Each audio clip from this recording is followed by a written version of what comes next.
संत महात्मा श्यामदास जी रात्रि के समय में श्री राम नाम का अजपा जाप करते हुए अपनी मस्ती में चले जा रहे थे। जाप करते हुए वे एक गहन जंगल से गुजर रहे थे। विरक्त होने के कारण वे महात्मा बार बार देशाटन करते रहते थे। वे किसी एक स्थान में अधिक समय नहीं रहते थे। वे ईश्वर नाम प्रेमी थे, इसलिए दिन रात उनके मुख से राम नाम जप चलता रहता था। स्वयं राम नाम का अजपा जाप करते तथा औरों को भी उसी मार्ग पर चलाते। श्यामदास जी गहन जंगल में मार्ग भूल गए थे, पर अपनी मस्ती में चले जा रहे थे कि जहां राम ले चले वहां दूर अंधेरे के बीच में बहुत सी दीपमालाएं प्रकाशित थीं। महात्मा जी उसी दिशा की ओर चलने लगे। निकट पहुंचते ही देखा कि वटवृक्ष के पास अनेक प्रकार के वाद्ययंत्र बज रहे हैं। नाच गान और शराब की महफिल जमी है। कई स्त्री पुरुष साथ में नाचते कूदते हंसते तथा औरों को हंसा रहे हैं। उन्हें महसूस हुआ कि वे मनुष्य नहीं प्रेतात्मा है।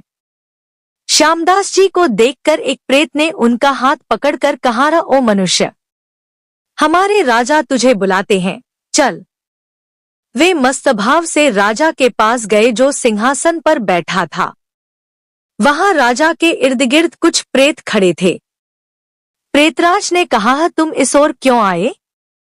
हमारी मंडली आज मदमस्त हुई है, इस बात का तुमने विचार नहीं किया? तुम्हें मौत का डर नहीं है?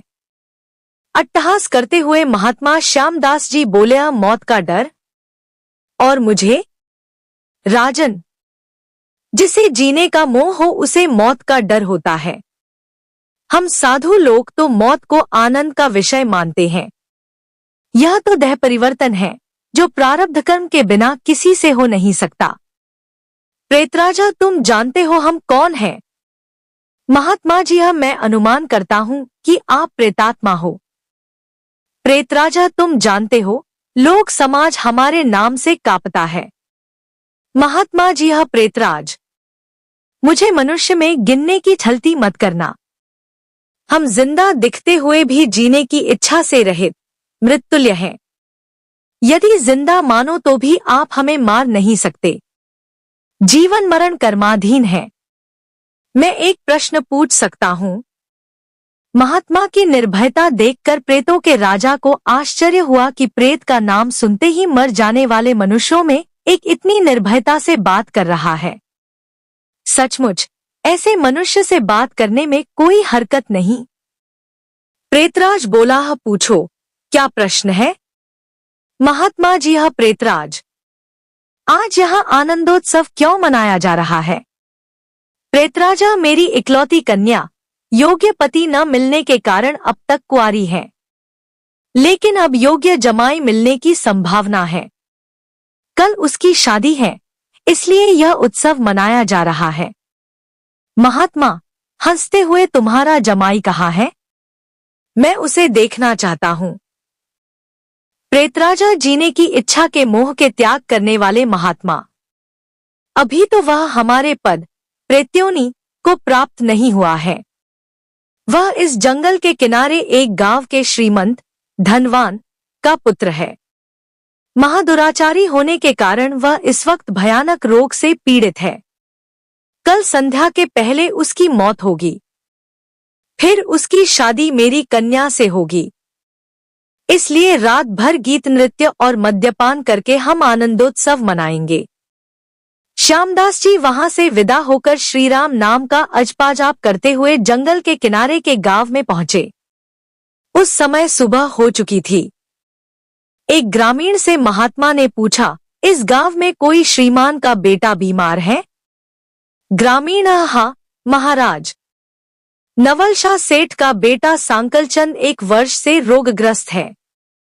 बहुत उपचार किए पर उसका रोग ठीक नहीं होता। महात्मा नवल शाह सेठ के घर पहुंचे। सांकलचंद की हालत गंभीर थी। अंतिम घड़ियां थी, फिर भी महात्मा को देखकर माता पिता को आशा की किरण दिखी। उन्होंने महात्मा का स्वागत किया। सेठ पुत्र के पलंग के निकट आकर महात्मा राम नाम की माला जपने लगे। दोपहर होते होते लोगों का आना जाना बढ़ने लगा। महात्मा, क्यों? सांकलचंद, अब तो ठीक हो? सांकलचंद ने आंखें खोलते ही अपने सामने एक प्रतापी संत को देखा तो रो पड़ा। बोला, बाप जी, आप मेरा अंत सुधारने के लिए पधारे हो।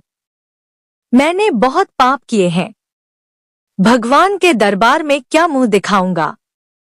फिर भी आप जैसे संत के दर्शन हुए हैं, यह मेरे लिए शुभ संकेत है। इतना बोलते ही उसकी सांस फूलने लगी, वह खांसने लगा। बेटा, निराश न हो, भगवान राम पतित पावन है। तेरी यह अंतिम घड़ी है। अब काल से डरने का कोई कारण नहीं। भूप शांति से चित्तवृत्ति के तमाम वेग को रोककर श्रीराम नाम के जप में मन को लगा दे। अजपाजाप में लग जा। शास्त्र कहते हैं, चरितम रघुनाथस्य शतकोटिम प्रविस्तरम एकैकम अक्षरम पुण्या महापातक नाशन। अर्थात 100 करोड़ शब्दों में भगवान राम के गुण गाए गए हैं। उसका एक एक अक्षर ब्रह्महत्या आदि महापापों का नाश करने में समर्थ है। दिन ढलते ही सांकलचंद की बीमारी बढ़ने लगी। वैद्य हकीम बुलाए गए। हीरा भस्म आदि ढीमती औषधियां दी गई।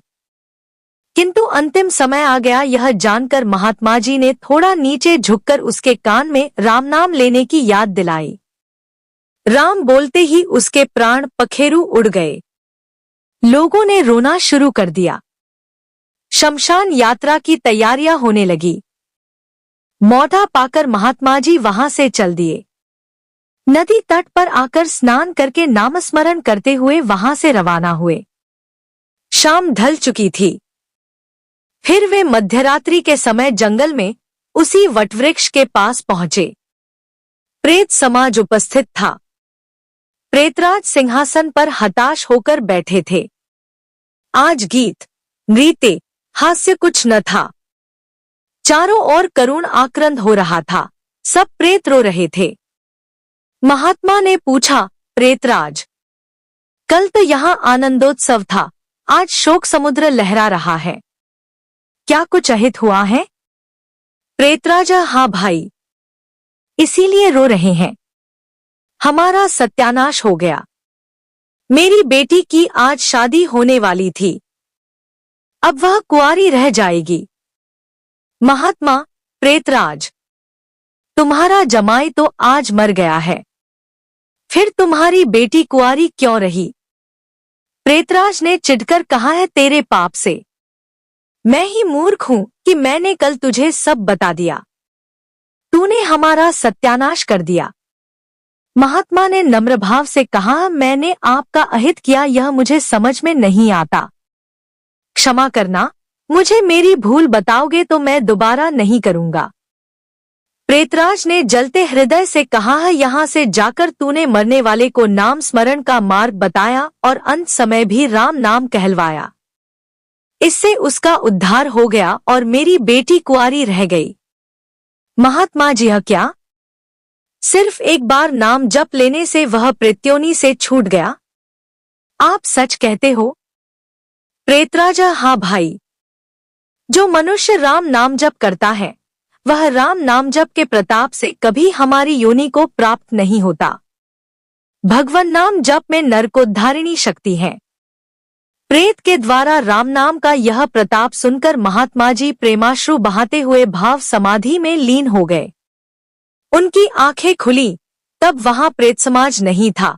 बाल सूर्य की सुनहरी किरणें वटवृक्ष को शोभायमान कर रही थी।